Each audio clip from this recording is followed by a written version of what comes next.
Hello everyone, this is the Insert Title Show and I'm your host, Riff Straff. And this episode I'm going to be listing my games of the year. Dun dun dun. So basically I think at last count I've beaten 26 games this year, which is, pretty good. It's a lot more than I meant to beat this year, but whatever. It was a pretty good gaming year, pretty good. Let's see. So I'm only gonna do my top 10 favorite games I beat this year. So yeah, I'm just gonna go into detail about them and why I like them. Alright, here we go. Number 10, Crysis 3. Crysis 3 was pretty good. I would probably give it like an 8.5. It wasn't as good as the other two, but it was pretty good. The beginning was kind of slow and then the middle kind of pissed me off. But then the last, like, I don't know, 3 levels were really, really cool. I mean, you get like some superpowers for your suit and just all kinds of crazy shit's going on. The characters and the story get a lot better and stuff, it really gets cool. And I love the series, or the trilogy as a whole. I mean, the first Crysis game, if you remember, is like my second favorite first-person shooter of all time, so I love this series. The graphics are really good. I mean, the action's pretty damn good. It's just a quality first-person shooter. Alright, let's see. Number 9, American McGee's Alice. This was definitely one of the more unique games I played this year. Well, this year I'd played a lot of very unique games, so this one fit right in with this year. So it's the oldest game I definitely beat this year, but it was really good. It was a really interesting game. I like the script a lot. The characters are crazy and weird, but kind of cool and stuff. The environments are really interesting. The story, it's pretty good. Definitely helps now that I've read the Alice in Wonderland book. That kind of I get the references and stuff in the game a lot better. I understand it a lot better and stuff. So that was cool. And the art design in the game was really, really good, especially for seeing how this came out in like 2000. But it was a really good game, and I like the sequel a lot too, but I kind of dislike the first one a little bit more, so that's why it's number 9 favorite game of the year, so rock on. Alright, number 8, Spec Ops: The Line. This is definitely a different kind of shooter slash war game. I mean, this one was very, very interesting. And I would definitely recommend that if you can play the demo and you'll kind of understand why a little bit. But it's definitely a pretty good third person shooter, Nothing too fancy on that end, but the story's really, really interesting. And the whole morality thing in the war and stuff. I mean, it's a really, really different kind of game. And the environment that you're in the city of Dubai in the United Arab Emirates. And it's been completely bulldozed by a giant sandstorm, and you're just having to fight your way to I guess they call it the Needle or whatever. It's the tallest building in Dubai. It's one of the tallest buildings in the world, too. And it's just crazy. I mean, a lot of crazy shit happens, and the voice acting is really good. I think the guy that does the voice of Nathan Drake in the Uncharted games did the voice of the main character in this one, and he did a really good job. And, it's just good action, nice violence. I mean, you throw a grenade, and it lands between the enemy's feet and blows up. I mean, he's just red cloud. Yeah, so that's pretty crazy. It's a good game. Very crazy, very interesting. Definitely something different. Alright, number 7, Sleeping Dogs. It's basically a Shanghai version of Grand Theft Auto. It was actually a really good game though in its own right. I mean, you basically play an undercover Shanghai cop. Was it Hong Kong? Yeah, it was Hong Kong. What the hell am I thinking Shanghai for? Yeah, so you're basically an undercover cop in Hong Kong, and you know, you can drive around, you can, you know, getting martial art fist fights and stuff. That's really cool. Getting some gunfights, driving your car and running around and stuff. That's pretty cool. It's a pretty cool collectibles. The story's really good. Great voice acting. I mean, they got a bunch of A-list actors to do voices, or I guess B actors to do the voices in and stuff. But they did a really good job, and it's, you know, good script, good story, good action, good environments. I mean, it's really cool being somewhere different like Hong Kong, and I almost said Shanghai again. You know, you get to do some cool things like do karaoke. That was that was embarrassing slash interesting. You can go on dates with chicks, which I thought was kind of cool, but it was that kind of left me wanting more because basically you run into these hot chicks and you only go on one date with them, and I guess at the end of the date you get the score with them, but then you don't see them again. It's like, well, pfft, that was meaningless, and they don't show you any sex or anything, so that kind of sucked too. So I guess for the characters, just, you know, a case of wham bam, thank you ma'am. So yeah, I thought that was kind of a little too. They could have done a little bit more with that, but it was a damn good game, and I hope they do a sequel one of these days. And of course, I got it for free because it was a free game of the month back in like March or whatever. So can't beat the price. All right, number 6, Injustice: Gods Among Us. I would probably say it's maybe the best comic book game of all time. You know, pretty damn good fighting game too. So it was really good. Great script in that game. Like I said before, I mean, the people who wrote the script know their comic book heroes. You know, they know their relationships, they know how they think, and the script is really reflective of that. And the action's pretty cool, good story, and great characters. I mean, you can't beat Superman, Batman, and Wonder Woman. You know, fighting the Joker, and you know, all those characters: Lex Luthor, Harley Quinn, Deathstroke slash Slade, as the kids who used to watch Teen Titans would probably know him better as. So yeah, it was a damn good game. Number 5, The Wolf Among Us. This is, yeah, one of Telltale's best games. Maybe their best game. I don't know. I do love Telltale games, and this one is right up there. It's a great game. Very interesting story. Great not graphics. I don't know what to call it. I guess great art direction. Yeah, the game looks really cool. Doesn't really look like a comic so much because The Wolf Among Us is based off of the comics, the comic series Fables, and I actually got a graphic novel of that series after doing the game, and it's actually pretty good. So I'm gonna pick up some more of those. Basically, it's about a bunch of fairy tale characters who had to escape their world because they were being basically destroyed in there. So they escaped to our world a couple of hundred years ago, and now they just live in Manhattan. You know, so you got like the big bad wolf is the main character. He's nicknamed Bigby. He's a really cool character. You got Snow White. You know, you got the 3 little pigs, which is pretty funny, especially the relationship with Bigby. Beauty and Beast. You know, just basically every character you can think of. Ichabod Crane, just all of them. And it's a really cool idea for comic slash game. So it was a really good game. Story was pretty damn good. The action was pretty cool in some parts.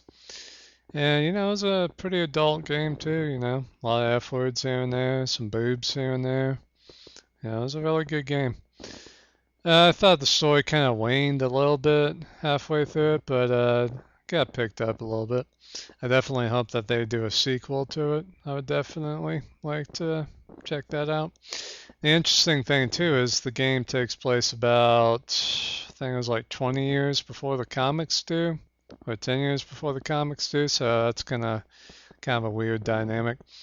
But I would probably say the part where the game shines the most is Bigby's relationship with Snow White. They have a very complicated kind of relationship. Basically, Bigby is in love with Snow White, and I think Snow White kind of likes Bigby a lot, but she can't really, because she's like the third and she's like the third in charge, you know. Ichabod Crane's, well, the mayor of their, you know, fantasy world is, what was his name? King Mountain or whatever. Fuck, his name is King something. And then Ichabod Crane is second in command, and then Snow White. So she's really busy doing administrative stuff and, you know, making sure Bigby doesn't screw up because he's the sheriff. He's the town sheriff, so, you know, he has to make sure all the Fable characters, you know, are keeping, you know, low profile so that the humans, they call us the mundane, or the mundies, I guess, don't discover that, hey, we're living with a bunch of characters from fairy tales. So he's got kind of a crazy job, and that's an interesting part of the game too, because he's the sheriff, so if somebody gets murdered, he has to go and find out what the hell. But the really interesting part is their relationship, Bigby and Snow White's. So that's a lot of sexual tension there, a lot of, you know, nice conversations. I definitely enjoyed that part of the game. That was a good game, really good game.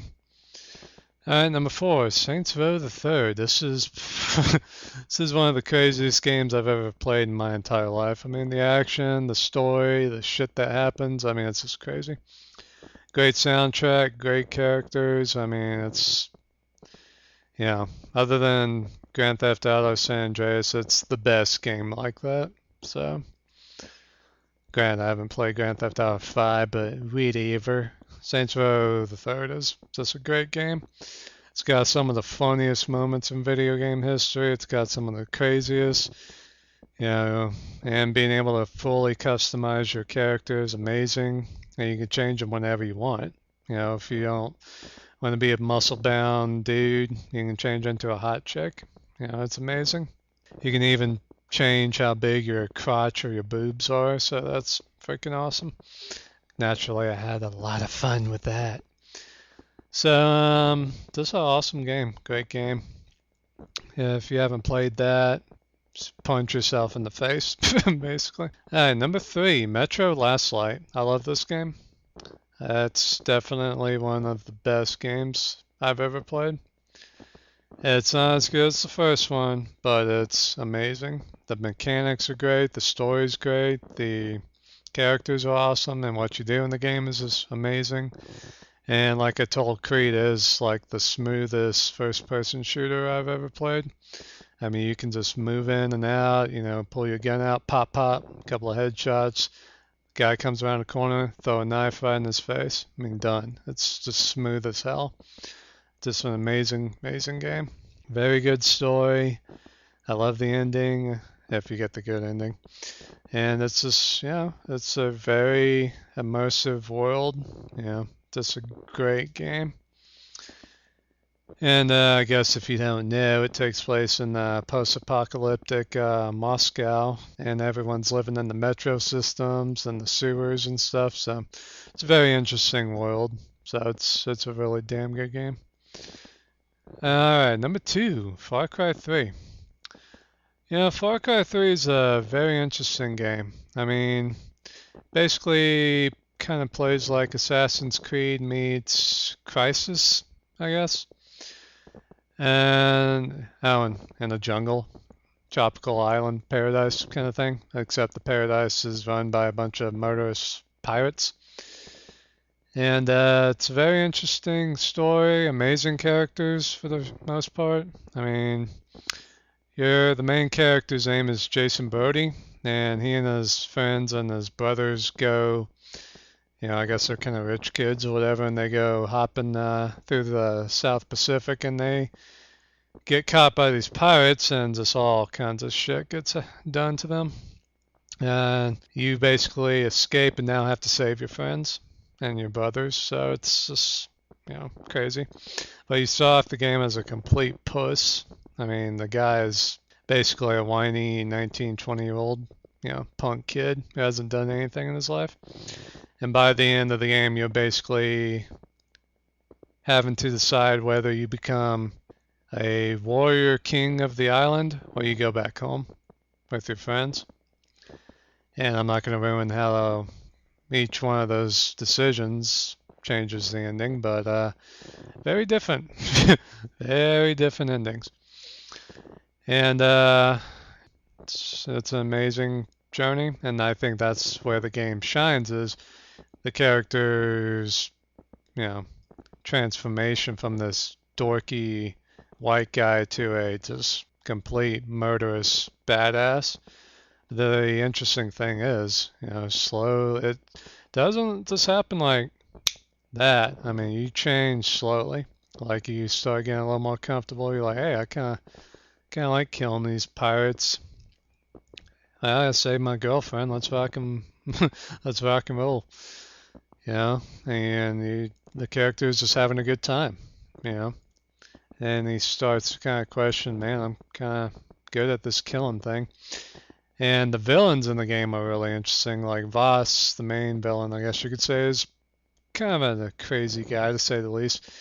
He, a lot of people loved him as a villain. He was kind of annoying to me and rather incompetent in his ability and his attempts to kill me, because he had ample opportunity to kill me, but screwed up each and every time. Thankfully, I guess, but still, he was rather incompetent. And he kind of liked to talk a bunch of meandering crap, but whatever. He was interesting nonetheless. And then you meet Citra, who's like the island's war goddess. I mean, she's hot as hell and really cool. And, you meet Sam, who's like a ex-German soldier, and he's crazy and stuff. He looks like me too, except he's got a blonde beard. And then you meet the main bad guy. I think his name is Holt. He's got some really crazy scenes. Yeah, some really chilling scenes. Just what he does to people and what he does to you is very, very crazy. It's a very crazy game in many ways. I mean, throughout the game, they on the load screen, they do quotes of passages from Alice in Wonderland, which I never really understood, I guess, until I actually read Alice in Wonderland. So that was kind of interesting. Kind of like what the Cheshire Cat says to Alice. We're all mad here. Just shit like that they were quoting. But the ability to run around the island and deal with the animals, you could be running through the woods and all of a sudden you got a couple of Komodo dragons running your ass down, or some crazy dogs or tigers. I mean, hunting's a very big part of the game, because that's where you can get upgrades and stuff. The gun selection in the game's amazing. I mean, you get a FAMAS, the AK-47, Desert Eagle. I mean, just all kinds of great guns. Really, really good selection on that. It does kind of get boring though, here and there. You're like, I gotta run to the other side of the fucking island. But, you can take cars and boats and stuff, and, it's a pretty interesting game. The bad guys are kind of smart. The animals are pretty smart. I remember watching I was kind of up on this hill in the woods watching this enemy guard walk around next to this river. And I was kind of just planning my attack, I guess I'll kill that guy, then move up to there, take the base, doop-a-doo. And as I'm staring at the guy with my sniper scope, all of a sudden, out of the freaking water, crocodile jumps out and grabs the guy and pulls him into the water and kills him. It was like, oh shit. And then I'm looking in the water trying to find the crocodile so I don't step on it when I go over there.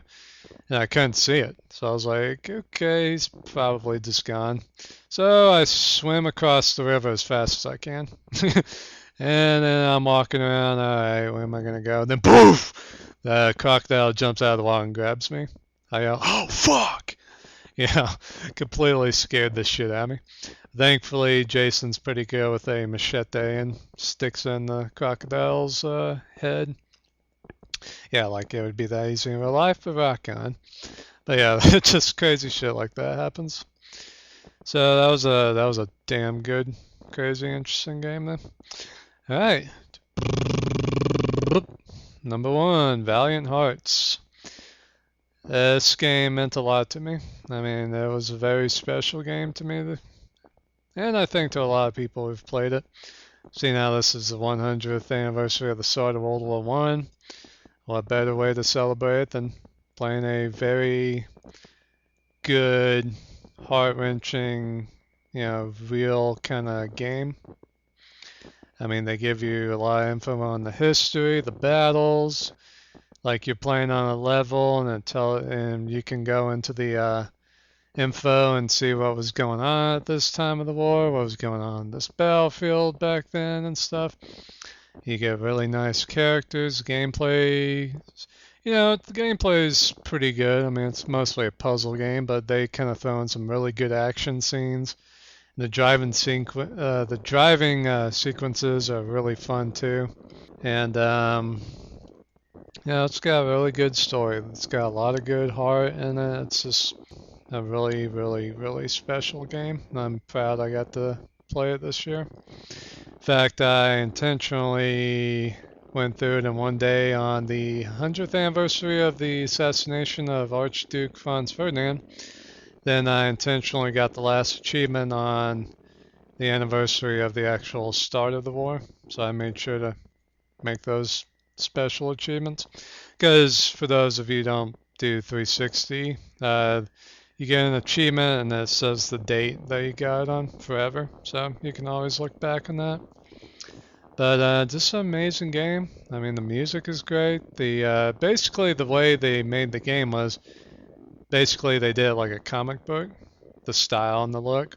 In fact, I mean, I think they were actually drawing, everything's hand drawn, except on a computer screen. You know how they do that stuff nowadays.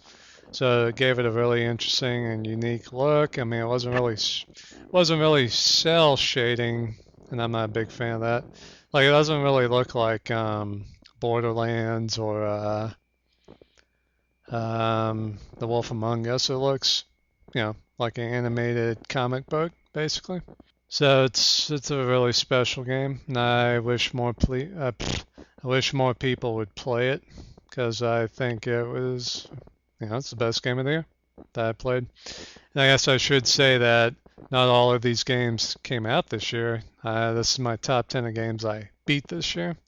So, I mean, you got games from a couple of years ago, and then you got Alice, which came out, 14 years ago. So, yeah, this has been kind of a down game year, but I think next year is going to be amazing. So I look forward to next year, and this year is pretty good. I mean, Valiant Hearts is great, and everything on here is freaking awesome. So I hope you guys enjoyed this episode, and take it easy. I'll see you next time.